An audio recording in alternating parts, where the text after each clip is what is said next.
Well, Michelle, we heard from detectives today who talked about how sophisticated this is all becoming because of AI. We'll show you some video. Of course, a lot of people are posting information online on all kinds of different sites, and what criminals are doing is using that information against us. And in some cases, they're using AI to replicate a voice, maybe of a family member or of a banking representative, to try to scam you out of thousands of dollars. So what police are saying is people need to be careful, pause before they hear from anyone who calls them claiming to be someone in a family or a bank or a financial institution. And this sophistication is just getting worse, and it's costing millions and millions of dollars in losses to many people. Hi, thanks for joining us. This is TPL Media. I'm Mike, and I read your comments. We all do, and they are inspiration for shows and sometimes for what fashion we'll choose for the next episode. So keep the comments coming. And go to tplmedia.ca on a daily basis for new content on all kinds of topics. We follow the news, and we try to get the experts, and we have a discussion about what's actually going on in the news. That's our mission. Today is no exception to that, as we are at war, and this triggers something that often happens during wartime.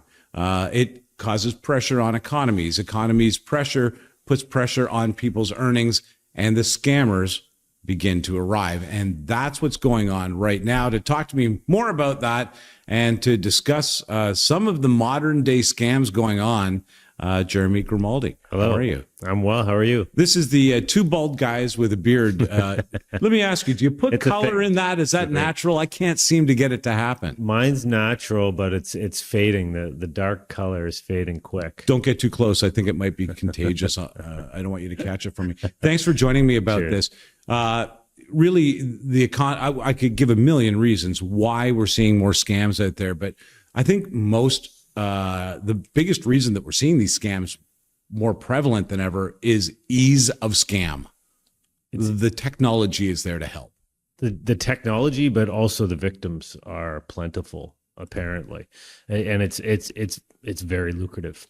You know, you can make a few phone calls at the end of the day. You know, scam. You make 100 calls, maybe you could get 3 people to bite, and in those 3 people, there's thousands of dollars available. Apparently, in my world, money is very valuable, but for some people, the pressure becomes too much, and they can part ways with their beloved cash. So it's interesting. Most recently, we saw news about CRA scams going on, and apparently CRA has had to block about $2.9 billion in payments people are making directly to CRA, which means that the scammers are probably getting an equal or a greater proportion of the money being requested out there as a scam.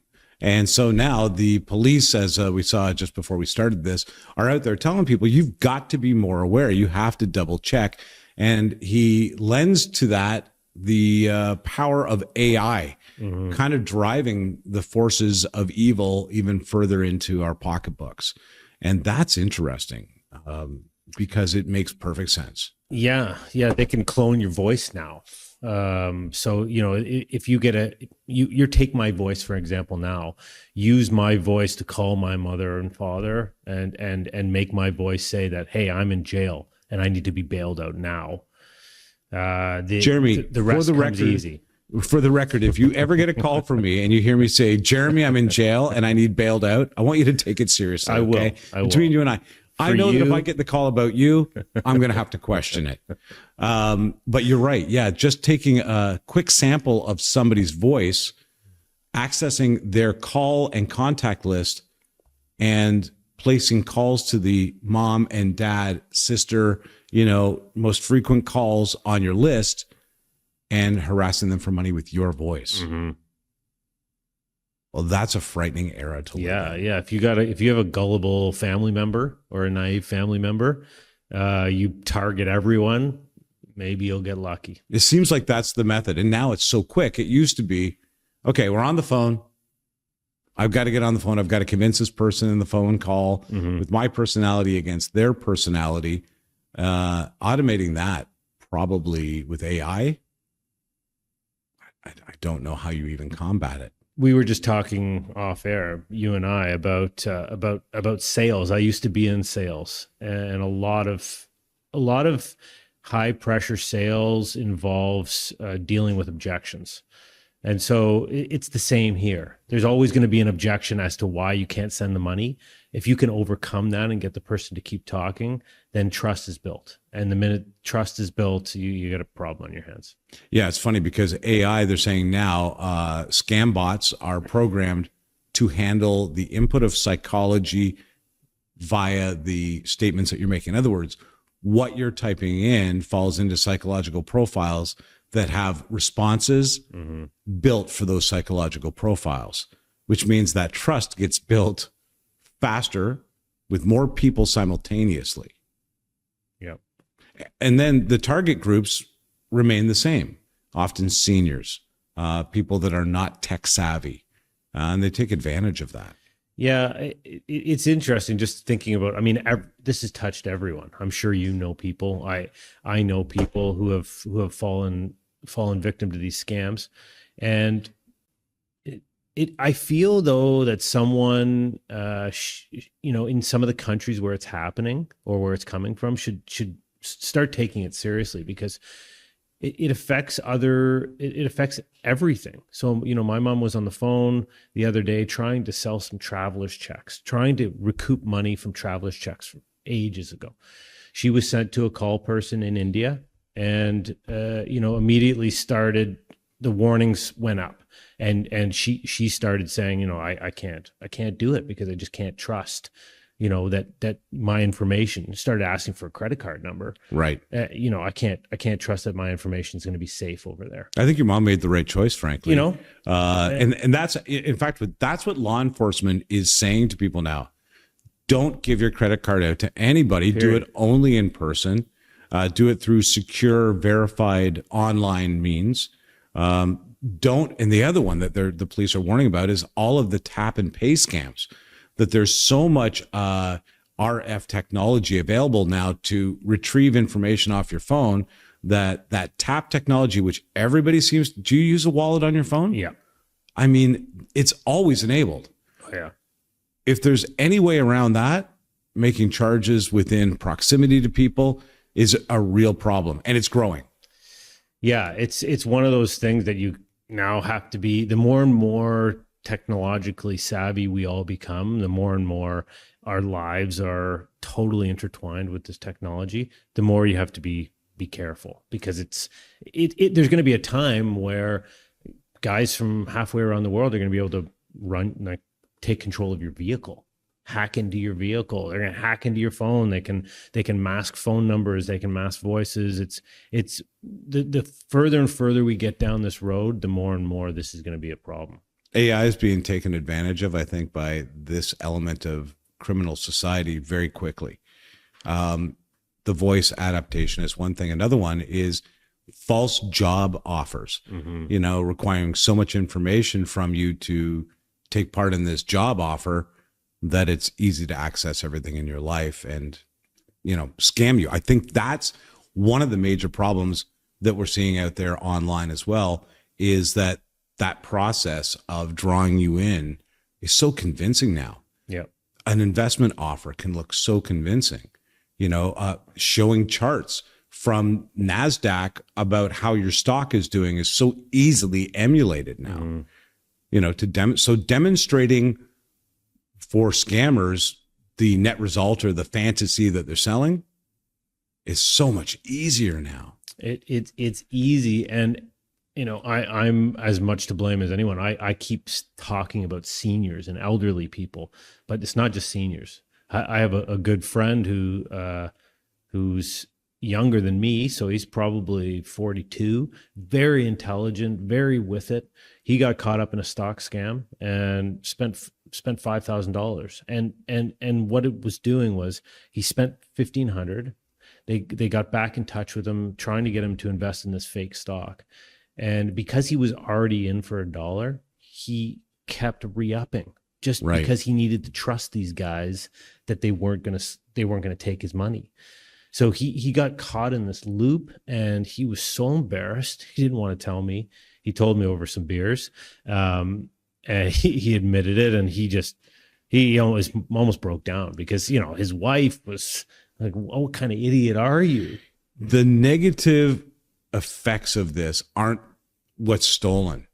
It's the psychological damage that it does to trusting yourself. You start to think, don't I have an intellect that would have prevented this? But no, that's not the case.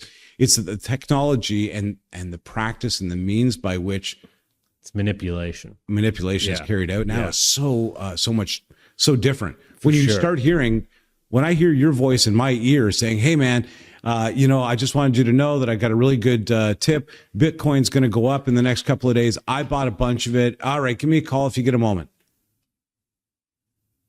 I might just buy the Bitcoin before I ever take a minute and say, dude, I didn't know that you were into Bitcoin. I'm not. Why?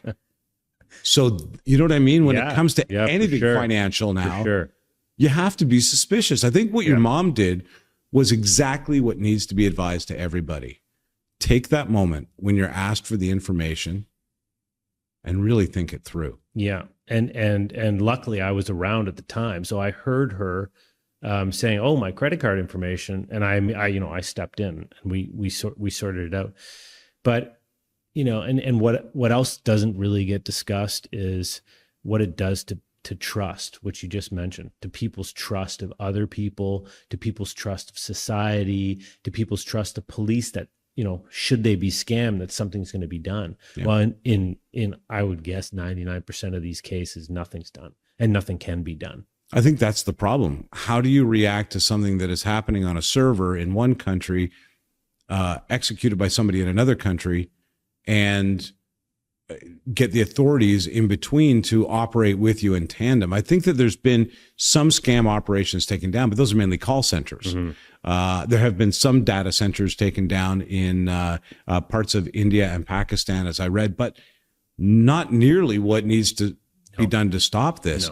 When a criminal in another country can represent CRA in Canada effectively enough to move billions of dollars around, then we really do need to have another look at how the law operates on this. Yeah, I would love to. I'd love there to be a partnership. I mean, but even when they're taking down these call centers, what's happening to these people? It's very lucrative, right? And the sentences, the conviction rates are in favor of the criminals. So even if they are taken down, what are all these people trained in this sort of part of industry? What are they doing next? They're probably going back to it. I've got to ask you, I mean, you write about crime every day, and I hear most recently the stories that you have to cover are often violence related in crime, which is a shame. And that's an ever growing problem here in Canada and many parts of the world. But I have to ask you, how much of the crime writing or crime that you're seeing in your purview now is automated, AI, and digital? I'm not seeing a lot of it. I think in part because of what we just talked about. There's a stigma involved with admitting that you've been duped. Yeah. And so finding the people who are willing to speak up is not that easy. That's the first thing. The second thing is that we're all well aware of these scams. And it's all over the media. So people aren't that interested to read about it. So it just doesn't get covered in the same way.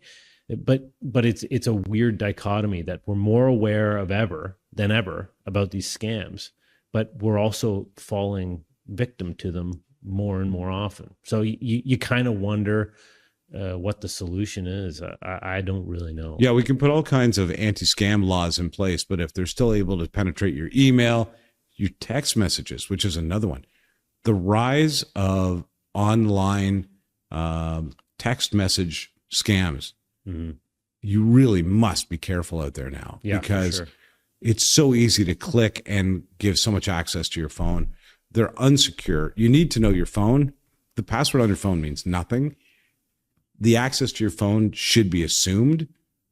So what's on there, how you communicate on there, what you do financially on there, really, you need to understand you're just carrying an open wallet and an open book to your finances, to your contacts, and to even your innermost thoughts. in emails and text messages. I think that's a foregone conclusion now. Yeah, I I'm just thinking as we chat about it, when someone asks for your credit card details in Canada over the phone, I whip out my card and I give it to them. I give them all the information.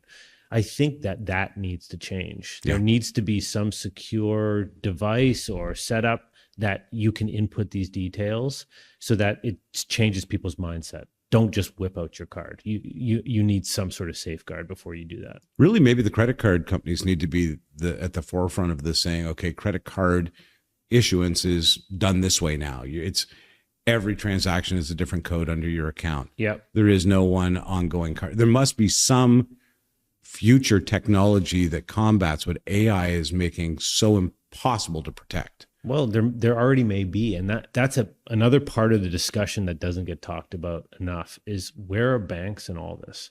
Yeah. Why are elderly people allowed to send $15,000 to someone in India? Why is that possible? There should be limits on their accounts. There should be children of these people need to set up $1,000 limit so they cannot send that money. Yeah. And there needs to be alarm systems in place. There are for some scams, but there should be. If you're sending $1,500 a month, it may not get detected. But if you're doing it $1,500 a month to India consistently, there might need to be an alarm set off where the bank has to step in and ask some questions. Yeah. But And then I don't know if that's happening. I don't know. Mm-hmm. It's not something I see a lot of. That's for certain. No. I think that the only scam system in place, I'll give you an example. I keep getting a charge from, I'm going to name them, Leica Mobile. I don't know who you are. I don't know why you're charging me $36 a month out of the UK. But my credit card company is not interested in stopping that in any way. Mm-hmm. And I have no means of following up with who this is. Already, I'm at a stalemate thinking, okay, I now live a life where I just pay $38 with tax a month to some company in the UK. I need protection. I need assistance at that moment. Yeah. You know what I mean? And really they're saying, okay, we'll deal with I love this. Deal with the company that is selling you the product. I don't think they exist. Could you do something? No, you've given them authorization to bill your credit card. I didn't. I'm sorry. So maybe you should just cancel your credit card. I've had to do that. Oh, okay. And I will do that again, Leica Mobile, whoever you are. It's unlikely that I know you. I shouldn't be laughing. But it is a serious issue. It is laughable. No, it's laughable because it's me. If it was you, it'd be serious. I understand how humanity works. But that's the reality, is that I'm accustomed to, like, okay, once in a while I'm going to have a nefarious bill. No, I've adapted to theft being part of my existence. It's a weird place my credit card. It is a weird place to be. Yeah, it reminds me of my membership, my gym membership from university that just kept rolling and rolling until I finally mustered the courage to cancel it.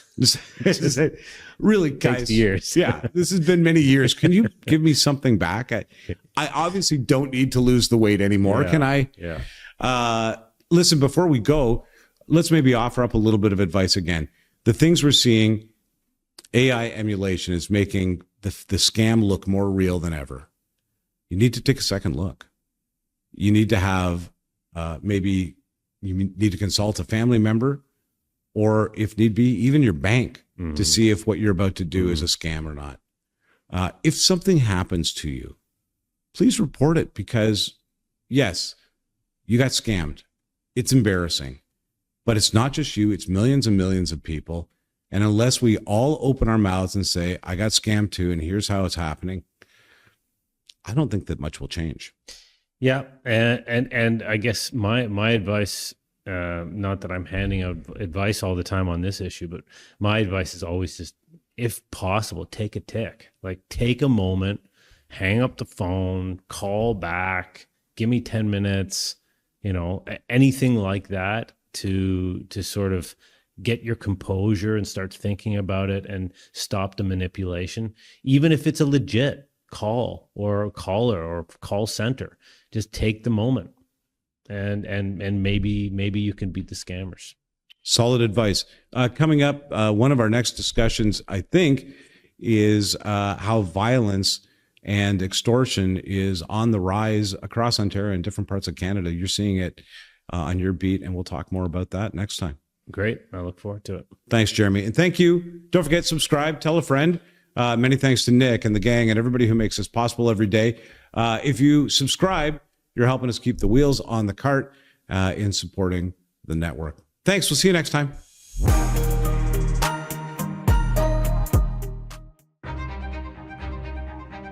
Patriotic means looking out for each other and fixing things together. True patriotism is being in the country you love, surrounded by people you love, and great weather. Being a patriot is being a part of your community and caring for it. It doesn't matter who you are or where you're from, patriotism is the one thing we all share. It's okay to be critical of government and still be a patriot. It's gratitude to your country. Of course I'm a patriot. I'm Canadian. It's my home. Well, actually, true patriot love is the mission.